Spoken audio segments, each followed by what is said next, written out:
Hey everyone, welcome back to my channel. So today I just wanted to talk to you guys about, there's still shampoo. Oh, no, I can feel my leave-in conditioner, sorry. I want to talk to you guys about something that's really important to me, and this is kind of a story time, just chit chat. I just got out of the shower, so my hair's wet.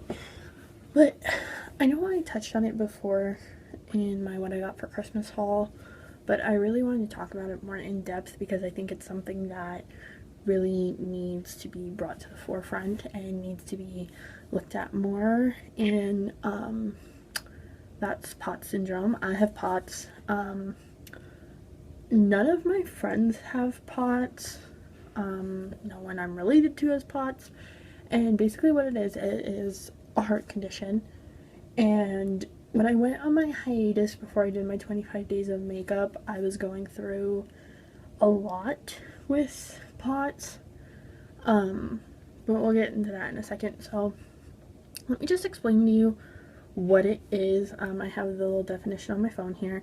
So POTS syndrome is like the layman's term, but the real term for it is postural orthostatic tachycardia. I'm not a med student. Syndrome, also called POTS. So basically symptoms related to the reduced blood volume that occurs when standing up, and this site categorizes it as a rare condition because fewer than 200,000 people in the US get it, are diagnosed per year, and you do have to be medically diagnosed. Lab tests and imaging are rarely required, which is true unless you're like me. And chronic can last for a few years or lifelong. The syndrome is usually triggered when a person stands up after lying down. It most commonly affects women between the ages of 15 and 50. Symptoms include lightheadedness, fainting, rapid heartbeat, which are relieved by lying down again. Add extra salt to diet, increasing fluids, and taking medication can help the disorder. So it shows a little chart down here, if you can see, this is just on Google, that the earliest it seems to start is 6 years old, and that's about when I started having it. But I wasn't diagnosed until I was 15. So I just want to give you guys like a little, I don't know, kind of a synopsis how it happened. Basically, when I was little, I would always go on my cousin's trampoline, and when we'd go on the trampoline and we'd be jumping around, and all of a sudden I would get really tired. And out of the three of us, because there's the three girls that live close to each other, I am the oldest, first of all, and I also am the heaviest. At the time, my one cousin was only like, let's see, she was probably like 4 when it really started to get bad, so I would have been 8. So obviously she was just like baby weight, but I was always kind of like, I was kind of chunky and my other cousin's really skinny. So, I just kind of chalked it up to that. I was out of shape and it was fine, it was whatever. I was just a little kid, like maybe I was tired. And, in gym class, I would get really dizzy and lightheaded all of a sudden, but I would just like keep playing because, you're a little kid and you're like, oh, just my heart's racing for whatever reason. As I got older, I noticed that I was having these episodes kind of randomly when I would stand up in class or I would sit down in class. My heart rate would change and I would get really dizzy. And, it's kind of scary when you're little to just stand up and all of a sudden you feel like you're going to pass out. But I never went to the nurse or anything. I never really told my parents about it until I was about 10 or 11, when I kind of lost a little bit of baby weight and was still having these problems. But we just kind of chalked it up to, maybe I was out of shape or something random. But when I was 15, it seemed like it got worse. Like before that, the episodes were, I'd have one every day, or I would have one once a month, or I would have one once every 3 months or something like that. But when I was 15, it seemed to kind of start almost weekly. I was still dancing throughout all of this. I started dancing when I was 3. So, going to dance class and all the other girls are fine, and I'm doing the same things, and I'm about in the same shape as the other girls, and all of a sudden, I have to lie down. Like, I get this pain in my chest, and then, you know, as it would stop, I would get this pain that kind of went down my throat, and it would stop, but it would hurt. It would feel like I was choking. So, you know, after that, as I got older, I was like, I really need to get this looked at. A lot of my friends were kind of noticing that something was wrong, and they were really urging me to get it looked at because they were worried about me. So I love my friends, they're amazing. So I went and got looked at, and my doctor kind of like went through my physical, and I was like, you know, does this sound like a problem? Like, is this something that I need to get tested for? Like, do I need surgery? What's going on? Do I need heart transplant? Like, I had no idea. And my doctor at the time was like, you have POTS. Like, she just said it like, okay. And I was like, what does that mean? And basically, she told me, you know, what the little paragraph I read at the beginning was. And she said, you know, you might grow out of it. You might not.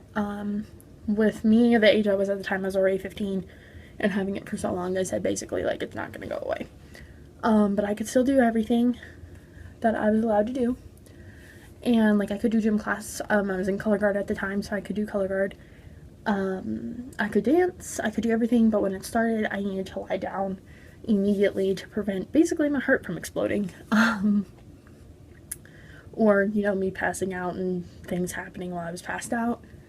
The problem was when I got diagnosed, I was never given, like, a paper that said it because I didn't think I needed it.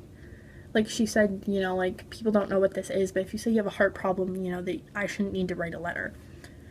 And basically, I told my gym teachers, I told other people who I was involved with, like, my dance teachers were really awesome about it. They understood because there had been other girls through the studio who had similar problems, but they had never heard of, you know, like, the medical term for it. But there were people at my school, like the gym teachers and some of the other people, who thought I was making it up, didn't understand what it was, didn't realize how serious it was. And it's one of those things that when it's hotter outside, which I've always hated heat. I've never been good with heat because of I got sick one summer with something kind of like chicken pox, but that's a different story. So yeah, heat and I are not friends, and it makes my POTS worse. So, you know, in the summertime when I'd be doing things through the school, different activities, and I would say I need to sit down, you know, they would try and push me to do it more. So basically it got to the point that I was sick of it, and I ended up stopping some of the activities I was doing because I could not handle it anymore. And I ended up, you know, getting papers and printing them out and getting notes signed and all kinds of stuff and turning it all in and basically saying, like, here, you know, I'm not faking, this is a real thing. But I still I graduated, so I still dealt with issues the whole year with my heart. But, you know, until I turned 18, it was pretty manageable. You know, I didn't really have problems with it. But when you have POTS, you do have to eat kind of like every 2 hours. It has to be salty, low carb, which is good because I'm not a real big sweets person. You have to stay away from sweets, stay away from sugar, which I don't really eat like a lot of candy, but I do like tea, and a lot of times there's a lot of sweeteners in it that I'm not supposed to have, so I'm not very good with the whole diet part of it, but everything else I'm pretty good with. Like, I have my Fitbit that has my heart rate monitor, so it can tell me, you know, how fast my heart's going if I do have a POTS attack, and I can lay down, and this also gives me a way to, like, show people, it's almost like low blood pressure. I know this video is kind of all over the place, but it's like low blood pressure. Like, when I'm laying down, my heart rate will be like 52, and I'll be awake, and that's really low. But then I'll stand up and I'll go to like 175, which is not healthy. So, but as I was saying, earlier in the year, probably, I don't think I had it on at Christmas time, but it probably started around Christmas, where I got this. I woke up one morning and my heart rate was extremely high. I never had my heart rate this high before. you know, it was really scary, and I was like, oh, I probably just had a dream. So I ended up kind of brushing it off, but then I went to school, and my heart rate was rising and dropping and rising and dropping and rising and dropping really rapidly. So I called my mom, and I said, you know, I need to go to the doctor. So we went to the doctor, and my heart rate was still rising and dropping. And they did an EKG on me, which is where they stick these little electrodes to your chest and your leg, and they see how your heart's going and all the electronic pulses. And they said, you know, looks normal. They said, we're going to put you on a 24-hour heart rate monitor. We're going to run some tests, and we're going to see what's wrong, because they thought maybe I had a hole that had developed, or that maybe my aorta was bad.